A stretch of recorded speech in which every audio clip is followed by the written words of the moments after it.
In East Scotland, Michael and Maria are restoring a rare and valuable Archer automaton from the 1970s. So here we are, right leg, and we'll go first hole. This is the first of the 16.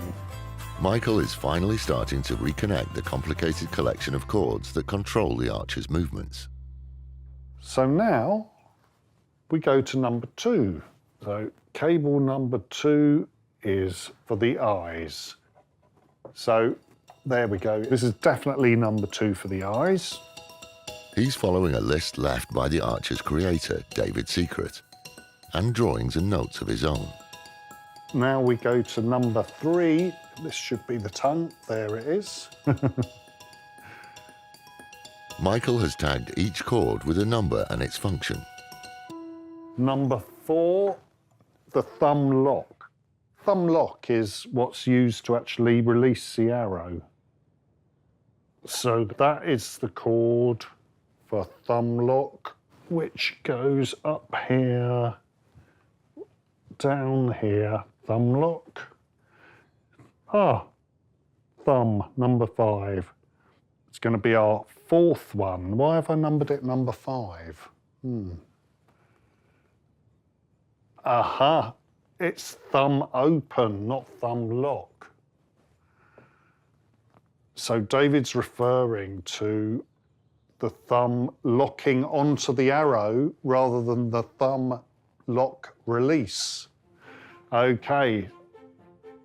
This really goes to show that this is going to be tricky. I'm double, triple checking everything and trying to understand the semantics of the code written by the maker. Thumb lock or thumb lock? It's a test of patience and precision. And at stake is dealer Drew's challenge for Michael to get the Archer to fire 4 arrows one after the other. We'll get there. I'll just trace it back.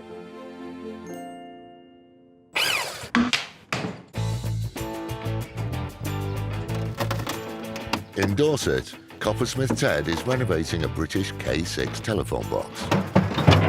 Well, that's got that off. With the damaged and unoriginal backboard removed and the cast iron body now stripped of its windows, he sends it off to be sandblasted and then cracks on with designing a replacement backboard, vintage style. Now, you'd have a shelf that would have the actual telephone itself on it, and then on the back wall, we'll have a pair of posters, quite big, each one with a highly polished surround. What we're going to do to start with is we're going to make the frames to go on the back wall. So we got our piece of stainless steel. All I'm going to do is I'm just going to mark out a series of lines. We can then cut them and then fold them and make the actual frames. Using dividers, Ted marks out the 8 strips that will make up the edges of 2 frames. 1, 2, 3, 4, 5, 6. I'll tell you what, my counting's really coming on. And inscribes his cut lines. So what we got? 1, 2, 3, 6, 8. His industrial guillotine makes short work of the 1mm thin strips. So next thing I need to do is get them all folded up. The powerful folding machine puts 2 90-degree bends along each piece. We've got all our pieces of channel. This effectively is the outer part of the framework. What I need to do now is miter all the corners, weld it all together, and then we'll have the start of our frames. The ends of each channel need to be mitered. That is, cut to an angle of 45 degrees. So when they're welded together, they make a perfectly square corner. Frame number 1. We're going to need the second one to go on there, and then we'll have the smaller ones down the middle, and then we can start and construct the rest of it for the telephone and all the other bits. Happy with that? The backboard is taking shape, but the big transformation is yet to come.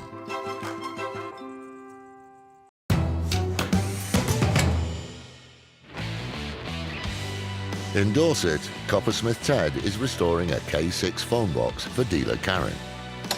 Having now had the heavy metal frame professionally stripped of all the old paint, he's taking out the final parts prior to a respray. You know what? That's a lump. Blimey. God, that's a heavy door. And he sent the damaged wooden door off to joiner Robin Johnson in East Sussex. Now all those screws are loose, it should just be a case of prising it off. After 90 years of use, a corner of the original oak door frame has rotted away, so he's replacing the whole side. He cuts a piece of wood to size on the bandsaw, then shapes the edge on the spindle machine.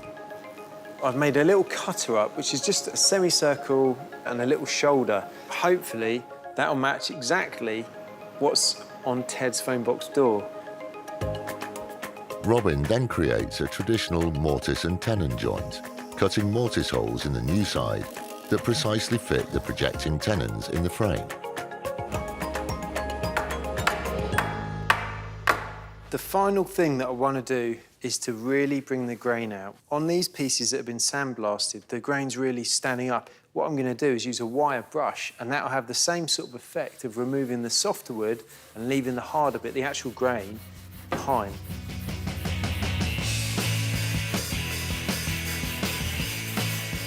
By the time that Ted's painted this, it'll all look the same. Meanwhile, Ted is cracking on with the all-important respray. I'm going to prime it, and before the primer's started to dry, I'm going to go straight over the top with the colour. It's wet on wet, so let's get some paint on it. It's been decades since this vintage K6 phone box has had so much care taken over a repaint. The coat of primer will ensure the top coat sticks well and protects the cast iron body from rust. I haven't gone really heavy with it. We're not trying to fill up any holes, so we're just going to go straight on with the colour. The colour that I've chosen is, oh, look at that. It's much more maroon than the red that we're used to. More of a pre-war colour, and I kind of like it. Let's just hope that Karen does.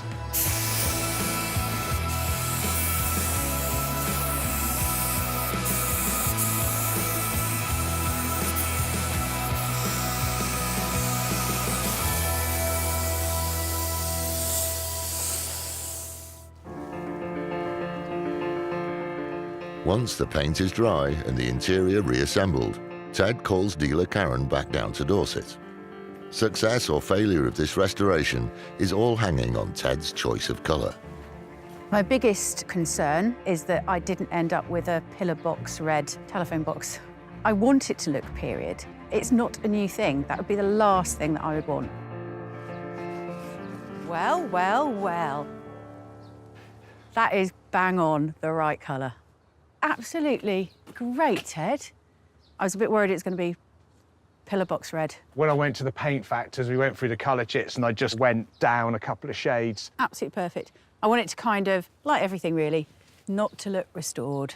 So I don't know if you remember when you dropped it off, we had a bit of rot on the bottom of the door. So I sent that off to Robin. He then repaired that. We had loads of pieces of broken glass. As for the back itself, so new backboards, just went for that whole sort of 30s, 50s kind of vibe to it. And of course the old Bakelite telephone as well. Yeah, it's perfect for the period as well. For That's the period, absolutely yeah. bang on. When this vintage K6 phone box arrived at Ted's, it wasn't living up to its reputation as a design classic. Tired and seedy, it sported an unoriginal interior, rotting door frame and flaking paint. Ted has turned it around to make a garden feature of style and substance. The vintage deco interior is smart and fun. The door has been invisibly mended, and the 1930s-inspired cherry red paint all make it a pleasure to behold. If you want a folly, if you want something crazy, it's a piece of art for the garden. So I paid 1,700 quid for it. Someone's going to pay 4 grand upwards. Yeah, you got a profit in that. You know, it's exactly what I wanted. We've saved an iconic item, which I think is fabulous. All right, Karen, good to see you. Take care. Cheerio. Bye, Bye-bye. Ted.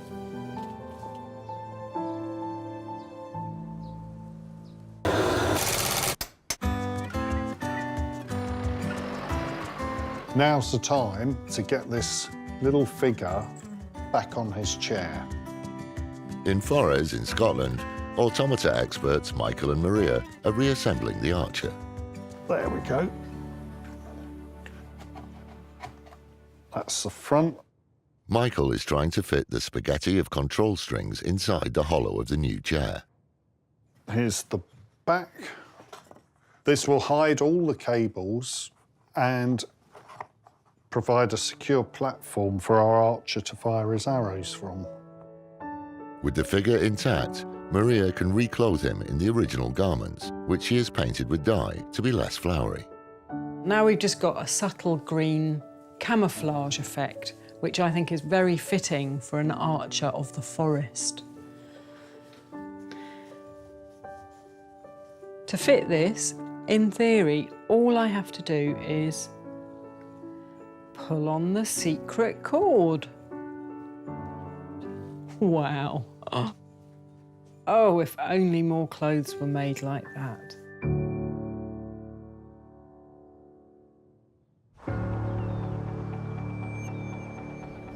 Once the figure is reclothed and reseated, Michael and Maria return to Comori to show dealer Drew Pritchard the result. So overcomplicated. They're brilliant, but they're going to really struggle to get this one to work properly. It's just been like the most complex of puzzles. I'm excited bringing it back and seeing how he does. Hello, Drew. Hello, how you doing? Hi, hello, Drew. hello. Right, so this is it then? Here he is. You challenged us on this one, do you I did. remember? I'm keen to see this thing. Okay, he's clear. Good. I mean, it's still challenging, isn't it? Well, you hated the material, do you remember? did You hate the material, absolutely it's hated awful. it. But when I took the clothes off, they're engineered, not tailored. I couldn't get rid of it, so I've dyed them. Yeah. It looks a bit camouflaged now. There are changes. Glass panels instead of a horrible sort of velvet. So now you can that's see better. the mechanism. And when you see him working, you'll realise just how important that is. Does it work? Well, he works when he wants to work, and he works really, really well. Fingers crossed he's in a good mood. So on this carousel, you have to load these arrows absolutely precisely. And if you get this wrong, you just won't pick them up. He throws them on the floor. Okay. Feeling confident? Absolutely. Go on then, wind him up. Let's see. There we go. Okay, he's off. Come on. Okay. Right, we're on. Okay. Very clever when he picks it up. Stuck his tongue out. That's Bam. that's pretty good. Wow.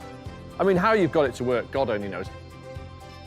So even that turn's ready for him. That's right. You're very clever, Michael, at stuff like this. You are. Objects like this really test me.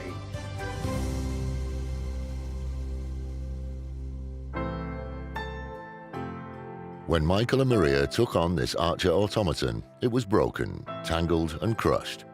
The multiple cords that once controlled it were disconnected from their actions. And the archer couldn't have fired one arrow, let alone 4.